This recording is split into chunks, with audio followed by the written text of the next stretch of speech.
شوف أنا عارف إنك ما راح تصدق القصة اللي راح أحكي لك إياها، بس تبع معي لنهاية المقطع حتى تفهم كل إشي. القصة حصلت عام 1948 وبالضبط في ولاية فلوريدا في أمريكا. في مجموعة من السياح حصلوا آثار لأقدام جدا مرعبة. الآثار كانت على شكل قدم ضخمة ب3 أصابع وكأنها طالعة من البحر. وركز على كلمة طالعة من البحر. طيب كيف عرفوا إنها طالعة من البحر؟ بكل بساطة الآثار بدأت من البحر وظلت تتلاشى لحد ما اختفت آخر الشاطئ. طبعا مجموعة السياح ما حدا صدقهم لأنه الموضوع كثير غريب. المهم بعد فترة أسبوعين أو 3 الآثار أو الأقدام رجعت تظهر من جديد، وهذه المرة من الشاطئ راجع للبحر. يعني هذا الكائن الغريب كان يتجول في المنطقة لمدة أسبوع أو أسبوعين وبعدها رجع للبحر. وقت السكان فعلا بدأوا يصدقوا بالموضوع وينتشر الرعب بينهم، لأنه مجموعة السياح اللي اكتشفوا الآثار السابقة رجعوا على بلادهم، والسكان الأصليين اللي عثروا على الآثار الجديدة فبدأوا يعتقدوا أهل المنطقة إنهم بيتعاملوا مع مخلوق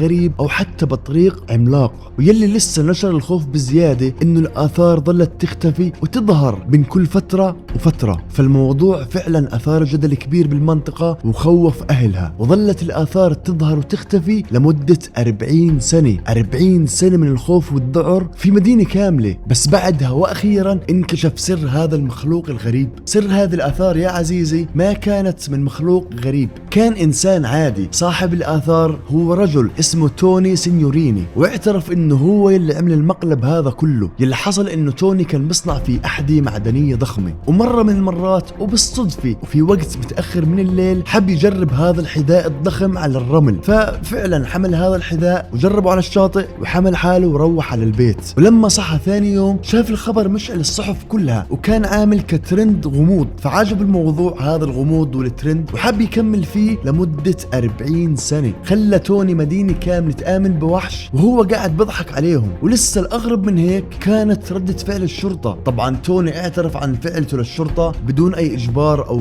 أي شيء، والشرطة بعد اعترافه ما اعتقلته ولا وجهت له أي تهم كنشر الخوف والذعر بين السكان. بالعكس تماما هنأته على هذه المزحة. وبالنهاية بعد ما انتشر خبر توني غير الحي يلي كان ساكن فيه.